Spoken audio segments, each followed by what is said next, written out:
Lo que vas a presenciar ahora es la autopsia emocional de un desastre anunciado, la crónica detallada, minuto a minuto, de un choque de trenes a alta velocidad, una colisión brutal y despiadada entre dos universos que jamás, bajo ningún concepto lógico, debieron haberse rozado.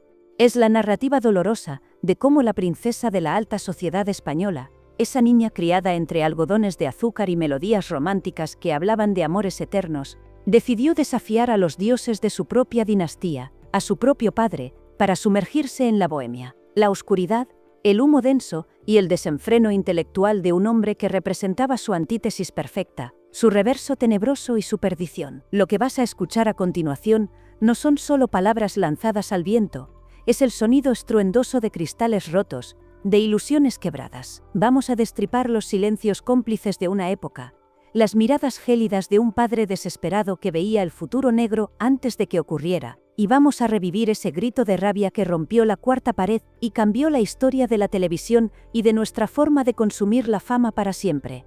Quédate ahí, no te muevas ni un milímetro, porque cuando termine de contarte esto, vas a entender por qué a veces, incluso con todo el dinero, el poder y la fama del mundo a tus pies, el amor no es suficiente para salvarnos de nosotros mismos. Para que puedas comprender la magnitud real de esta catástrofe emocional y social, necesito que hagas un ejercicio de imaginación potente conmigo. Tienes que viajar en el tiempo. Quiero que borres de tu mente el presente. Olvides tus problemas de hoy y te sitúes mentalmente a principios de la década de los 90. España es un país que vive una resaca dulce, una nación que todavía respira agitada y orgullosa por la euforia reciente de los Juegos Olímpicos de Barcelona y la Exposición Universal de Sevilla del año 1992. Es una España que quiere ser moderna a toda costa, que se sacude con fuerza el polvo de décadas de grisura, y que vive instalada en una fiesta constante, en un optimismo casi delirante, donde todo parece posible. En medio de esa vorágine de modernidad y luces de neón, bajo un sol de justicia de septiembre del año 1993, se empieza a gestar la tormenta perfecta. No es una tormenta meteorológica, es una tormenta social, mediática y profundamente humana. En los anales de la crónica social de este país, pocos episodios han encapsulado con tanta virulencia y precisión quirúrgica el cambio de época como lo que estaba a punto de suceder ante los ojos atónitos de millones de espectadores.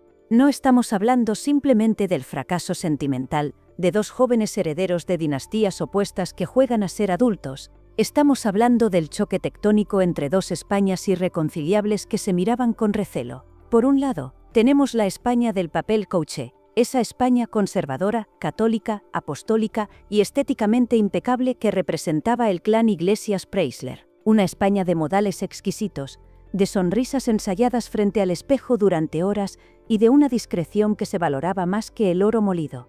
Y por el otro lado, emergiendo como un monstruo fascinante y desconocido, estaba la España de la llamada izquierda divina, intelectual, transgresora, arquitectónica y nocturna que encarnaban los Bofill.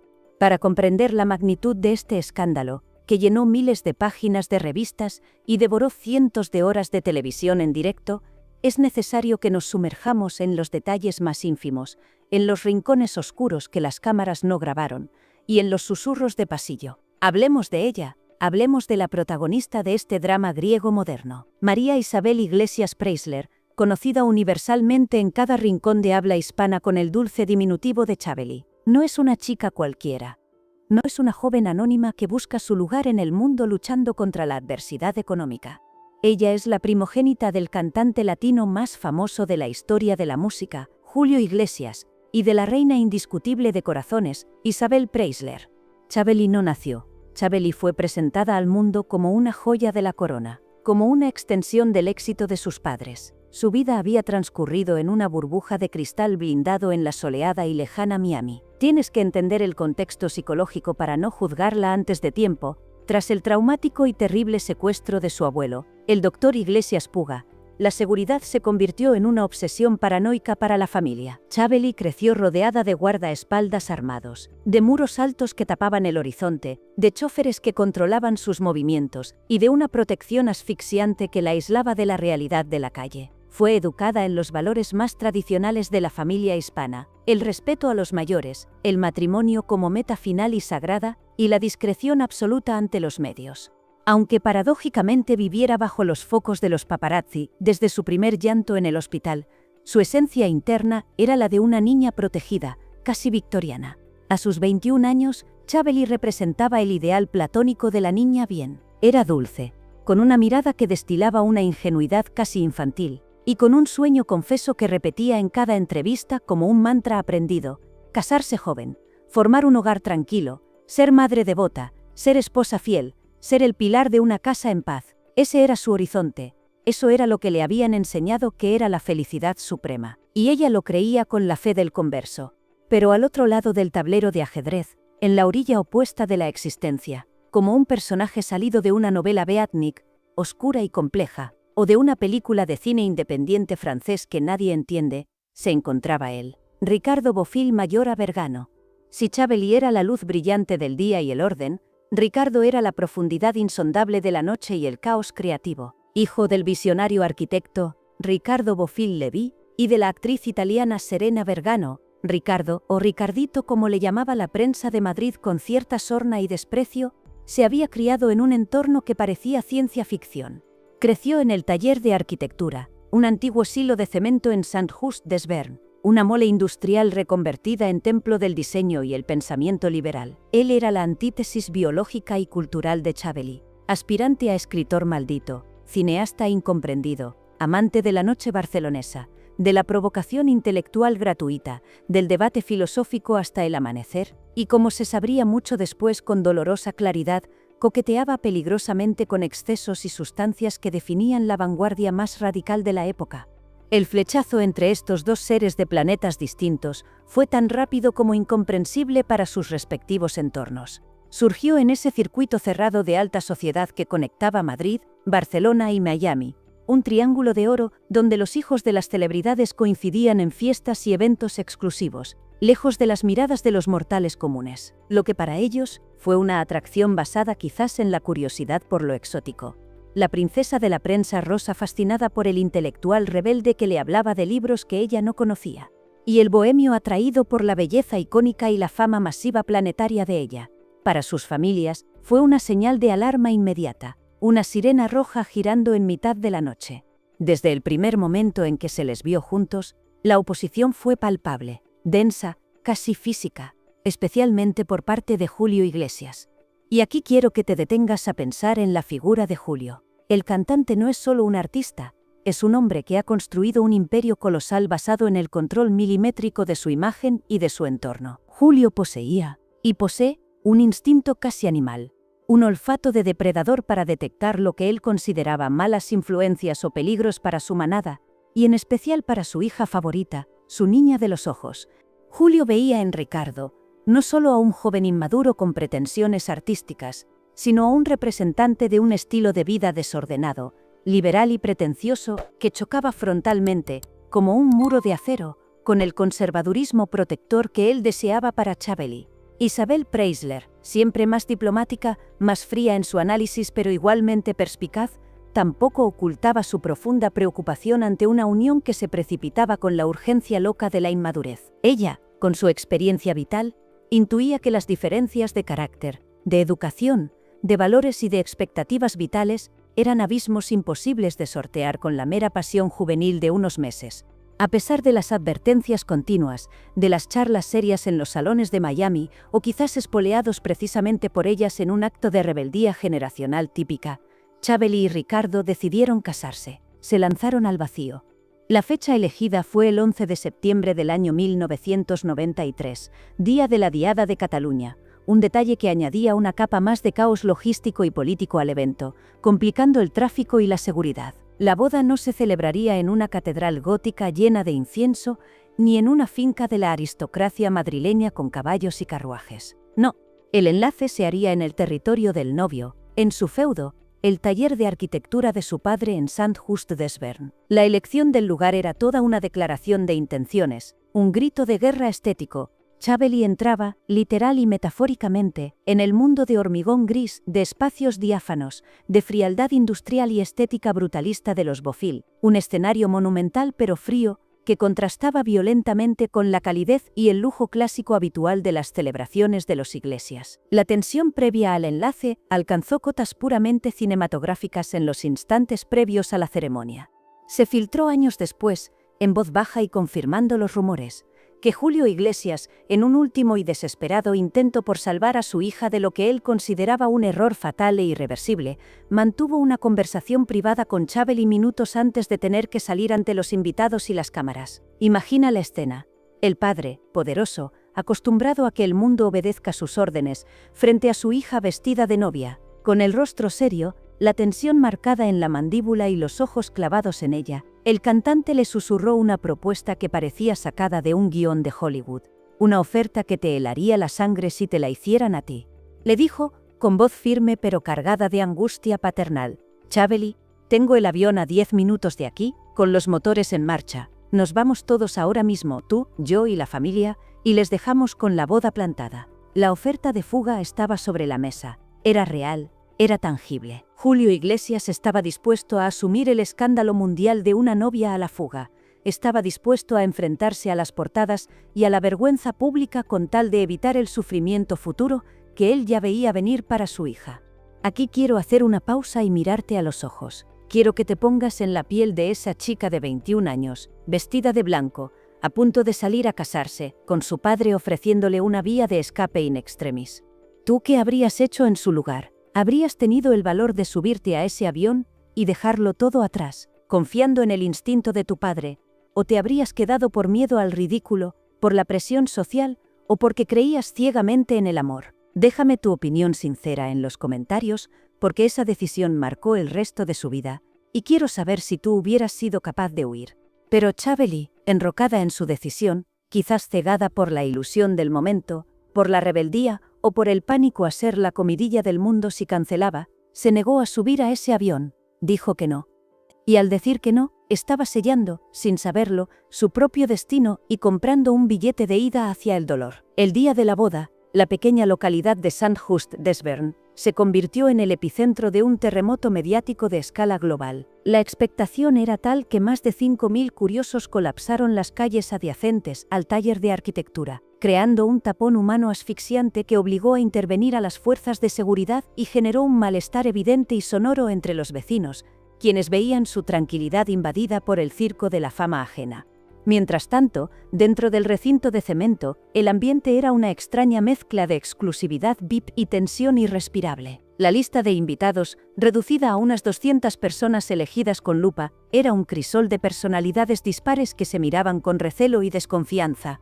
Por un lado, la jet set madrileña, las amigas de Isabel Preisler, señoras impecables, enjolladas y tradicionales que miraban las paredes de cemento con horror. Por otro, la intelectualidad catalana, arquitectos de gafas de pasta, escritores, filósofos y artistas amigos de los Bofill, que observaban el espectáculo rosa con una mezcla de ironía, desprecio intelectual y superioridad moral. Para añadir más leña al fuego de la incomodidad, el arzobispado de Barcelona había denegado tajantemente el permiso para celebrar una ceremonia religiosa allí, en un estudio de arquitectura que no era un lugar sagrado, a pesar de las gestiones desesperadas de la familia Bofill. Por lo tanto, el enlace fue estrictamente civil, oficiado por el juez de paz local, un funcionario que se vio de repente casando a la pareja del año. Esto restó cierta solemnidad litúrgica que los Iglesias, católicos practicantes, hubieran preferido para legitimar la unión ante Dios, pero encajaba perfectamente con el laicismo y la modernidad atea de los Bofill. Era, desde el principio, una boda hecha a la medida del novio, no de la novia. Las revistas del corazón, lideradas por los gigantes del sector, desplegaron una cobertura sin precedentes en la historia de España. Se hablaba de cifras mareantes, de exclusivas negociadas al milímetro, aunque los novios, en un intento de controlar la narrativa, permitieron cierto acceso a varios medios, lo que diluyó el precio final pero multiplicó el caos. Las fotografías de aquel día capturaron para la posteridad la esencia del conflicto latente.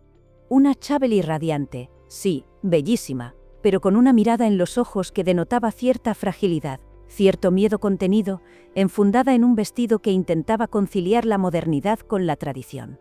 A su lado, un Ricardo Bofill Jr. con aspecto de dandy trasnochado, con el pelo alborotado, disfrutando visiblemente de su papel de protagonista en una obra de teatro que parecía dirigir él mismo.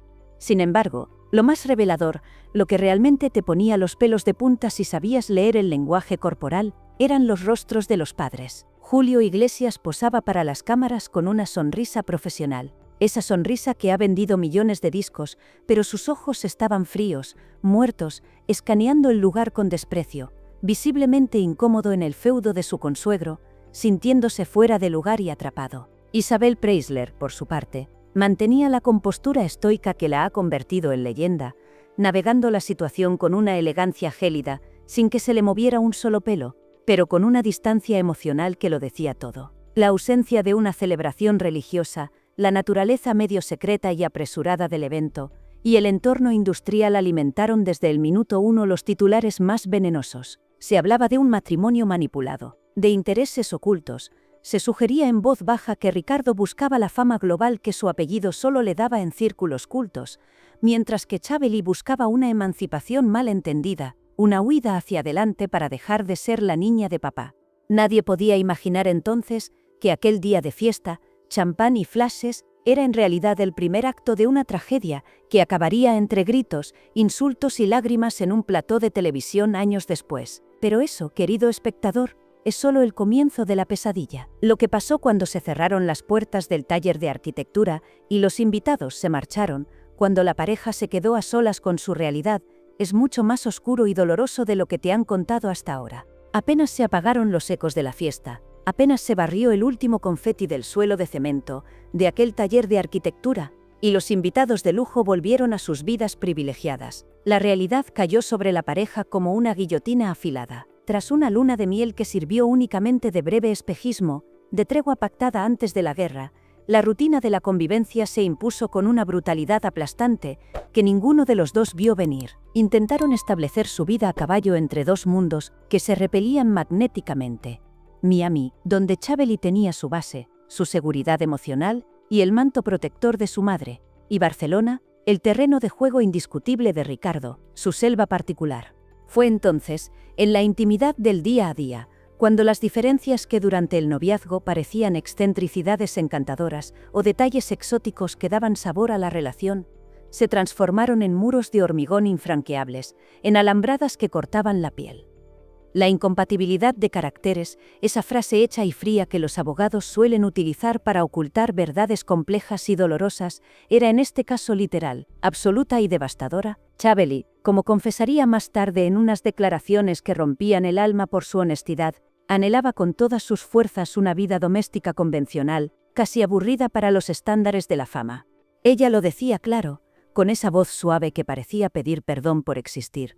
Yo quiero a una persona bastante tranquila y muy casera. Yo soy una persona a la que le gusta la paz, la tranquilidad y el estar en casa. Esa era su verdad. Su rutina ideal, su paraíso personal, incluía cenas tempranas con velas, ver la televisión abrazados en el sofá, reuniones familiares los domingos y una vida social diurna, controlada y previsible. Chabeli soñaba con ser una ama de casa perfecta, al estilo de las revistas que protagonizaba.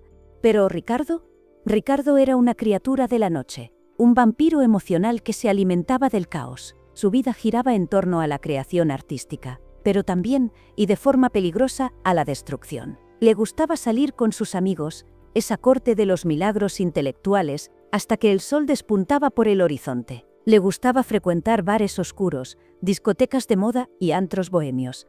Rodearse de un ambiente donde el alcohol corría libre y las discusiones intensas sobre filosofía, arte o política eran la norma. Despreciaba profundamente la rutina burguesa, el orden y la calma que su esposa intentaba imponer en el hogar. Para él, eso era la muerte en vida. Para ella, la vida de él era un infierno. Los meses siguientes a la boda fueron un calvario lento y doloroso, una tortura china de filtraciones y rumores que comenzaron a erosionar la imagen pública de la pareja, como el ácido corroe el metal. Desde el entorno más cercano a Ricardo, con una crueldad innecesaria, se deslizaban comentarios venenosos sobre la supuesta falta de inquietudes intelectuales de Chabeli. La pintaban, ante los círculos culturetas de Barcelona, como una mujer superficial, una muñeca de porcelana vacía, que no estaba a la altura del supuesto genio literario de su marido. Imagina lo que debe sentir una mujer joven, enamorada, al saber que los amigos de su esposo se ríen de ella a sus espaldas, considerándola inferior. Mientras tanto,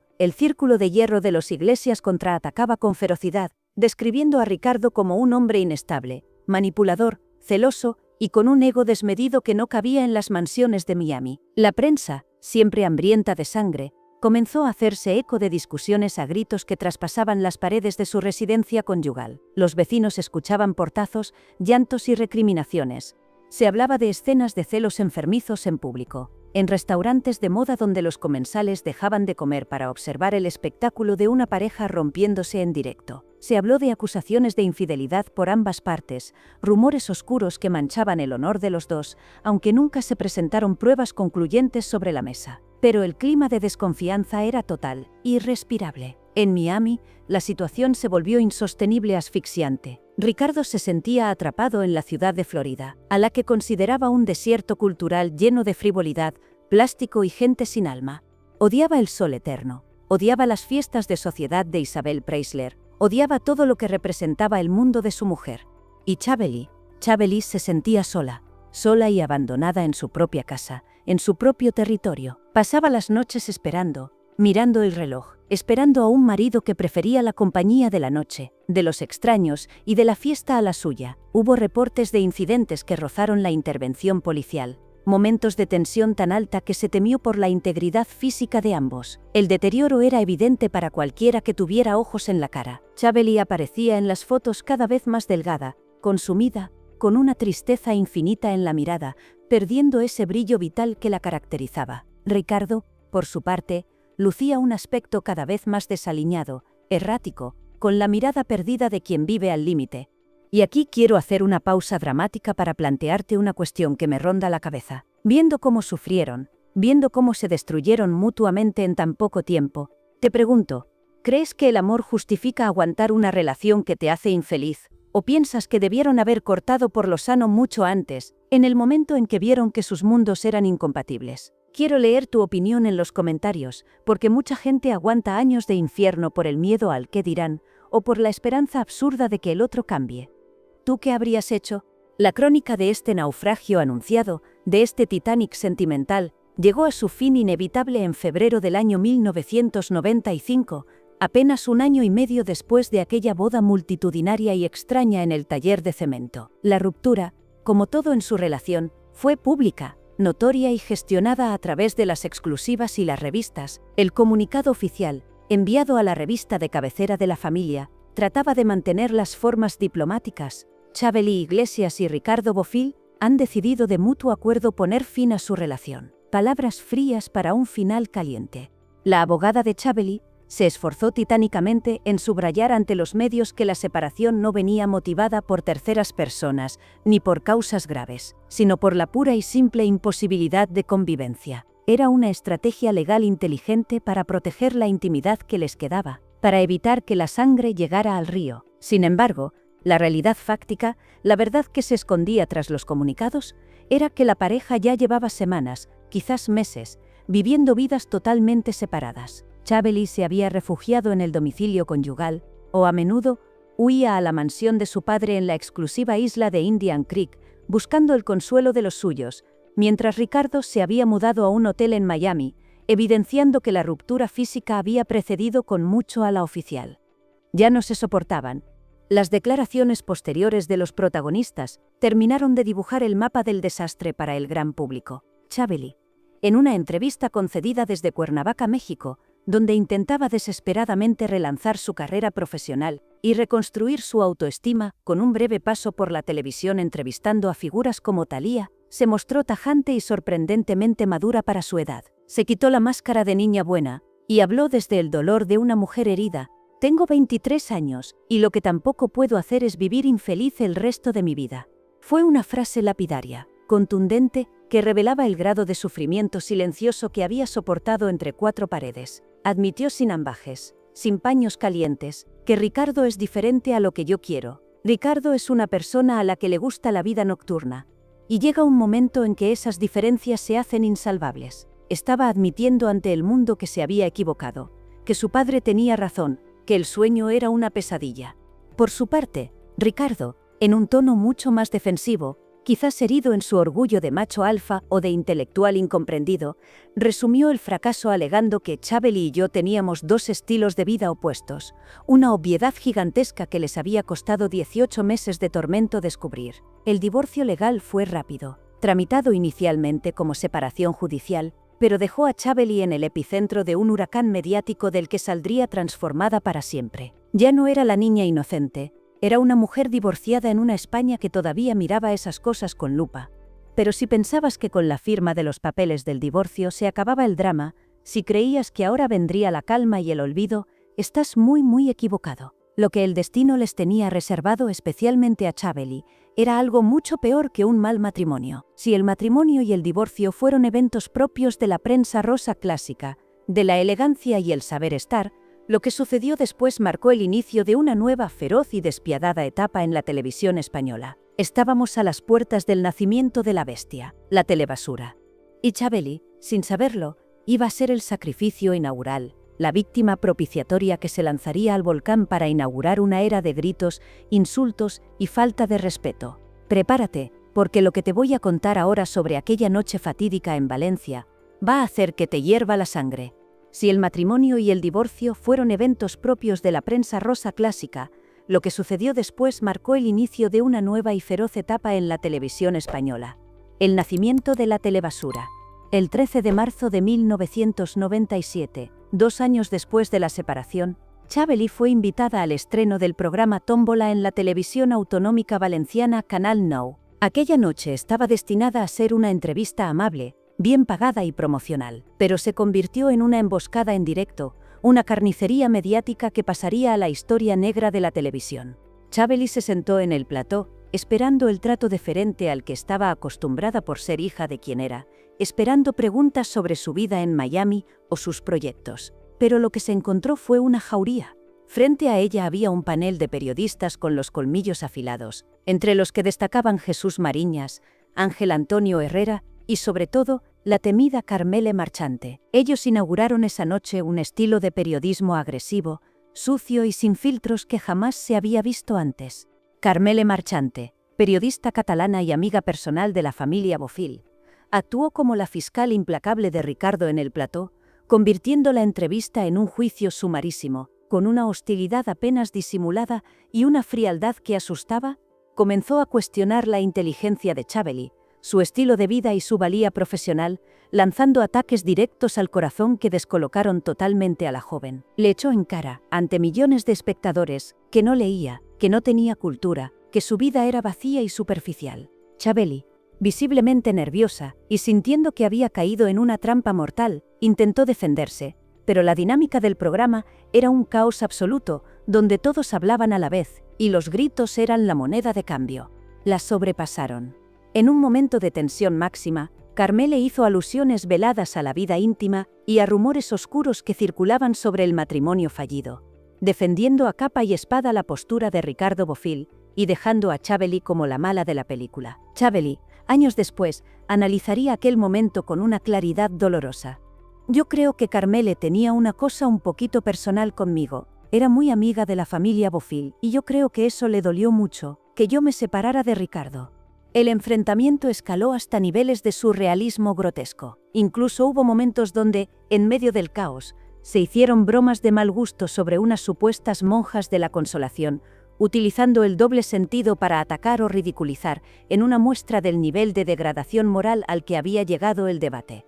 Y entonces, ocurrió. Chabeli, en un acto de dignidad desesperada que rompió todos los guiones previstos y dejó a los directores del programa con la boca abierta, se levantó de su silla, se arrancó el micrófono con rabia, miró a los periodistas y a la cámara con fuego en los ojos y pronunció la sentencia que la perseguiría el resto de sus días. Gritó: «Me da vergüenza tu programa, esta gente son gentuza», y abandonó el plató en directo, dejando a los presentadores y a la audiencia atónitos. Aquel gentuza no fue solo un insulto lanzado al aire, fue el grito de una clase social, la de los famosos de cuna, que veía con horror cómo las reglas del juego habían cambiado para siempre y cómo su vida privada ya no era sagrada, sino mercancía barata para el escarnio público. Ricardo Bofill, aunque no estaba presente físicamente en el plató, Era el fantasma que sobrevolaba la escena. Su sombra y la defensa que de él hacían ciertos sectores de la prensa sirvieron de ariete para derribar la imagen pública de Chaveli, transformándola de víctima de un divorcio a villana inculta a ojos de la crítica feroz.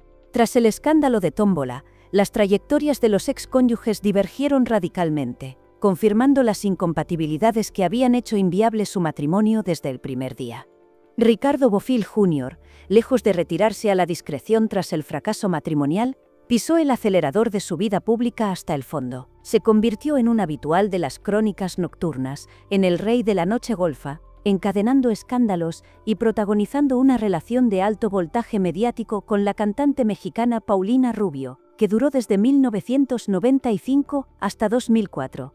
Con Paulina, Ricardo replicó el patrón de intensidad y caos que había tenido con Chaveli, pero amplificado por 1000 debido al temperamento volcánico de la artista mexicana.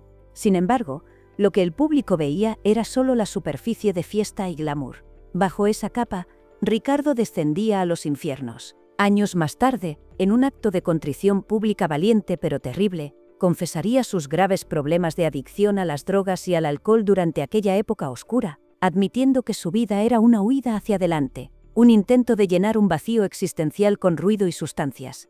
En una entrevista reveladora con Miquel de Palol en el año 2002, realizada desde una clínica, Ricardo reconoció sus errores y comenzó un largo y tortuoso camino hacia la rehabilitación y el anonimato. Con el tiempo, renegaría de su pasado como personaje del corazón, calificando su matrimonio con Chaveli y sus años de exposición mediática como un error garrafal fruto de la inmadurez y la vanidad.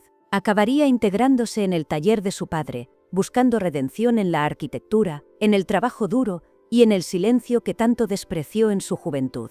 Por su parte, Chaveli Iglesias extrajo una lección vital y definitiva de aquella tormenta perfecta. Comprendió que España se había convertido en un territorio hostil para ella, un campo de minas donde cualquier paso en falso la haría volar por los aires. Entendió que la única forma de ser feliz era desaparecer del radar, volverse invisible. Se refugió en Miami, blindando su vida privada con un celo obsesivo, casi paranoico.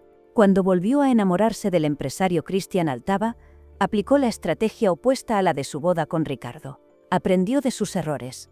Se casó en secreto en el año 2001, sin exclusivas millonarias, sin miles de curiosos colapsando la calle y sin apenas invitados. Ni siquiera sus padres, Julio e Isabel, asistieron al enlace. Solo su hermano Julio José estuvo allí. Fue una ceremonia íntima que buscaba evitar a toda costa la repetición del trauma de Saint-Just-des-Verns. Chaveli logró finalmente la vida aburrida, tranquila y casera que tanto anhelaba y que Ricardo no pudo darle jamás, dedicándose a su familia y al diseño de ropa de hogar, apareciendo en prensa solo de manera puntual y bajo sus propias condiciones. Hoy, más de 3 décadas después de aquel 11 de septiembre de 1993, la historia del matrimonio express entre Chaveli Iglesias y Ricardo Bofill Jr. se lee como una fábula con moralejas sobre los peligros de la fama, la inmadurez y las expectativas familiares aplastantes. Fue un escándalo que lo tuvo todo. Una boda secreta pero multitudinaria en una fábrica de cemento, un intento de fuga paterna en el último minuto con un avión en marcha, un choque brutal de clases culturales, un divorcio tenso y un desenlace televisivo con gritos de gentuza que cambió para siempre la relación entre los famosos y los medios en España.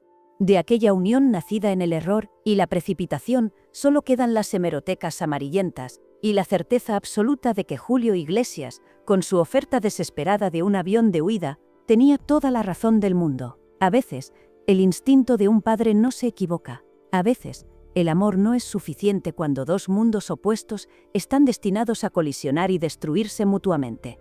Muchas gracias por llegar hasta el final de esta historia intensa y reveladora.